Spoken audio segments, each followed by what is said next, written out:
Le gouvernement béninois a pris plusieurs décisions importantes lors du Conseil des ministres du 12 novembre 2025. D'abord, il a été décidé de créer le parc national des monts Koufé, Warimaro.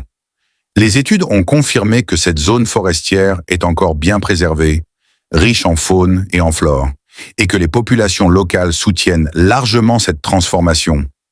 Le ministre du Développement durable est chargé de mettre en œuvre cette mesure sans délai. Le Conseil s'est ensuite penché sur le système de santé. Il sera renforcé grâce à l'acquisition de nouveaux équipements pour les unités d'imagerie du CNHU, Uber-Kutuku, Maga et du CHUD du Borgou. Ces matériels, notamment des serveurs spécialisés, des consoles de lecture et du matériel de visioconférence, permettront de moderniser le traitement des données médicales, de sécuriser les flux d'examen et d'améliorer la rapidité de la prise en charge des patients. Toujours dans le secteur de la santé, l'hôpital de zone d'Alada Tofosé sera agrandi.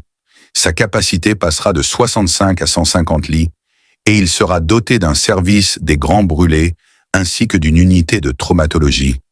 Cette décision fait suite à la forte augmentation des cas critiques de brûlure et à la croissance démographique liée à la zone industrielle de Glodjikbe. Sur le plan touristique, un projet majeur a été validé. La construction d'un village de vacances Club Med à Avlekete, dans la commune de Ouida. Ce complexe haut de gamme qui couvrira 25 hectares, comprendra plus de 300 chambres, plusieurs restaurants, des piscines, un SPA international et de nombreuses infrastructures sportives et nautiques.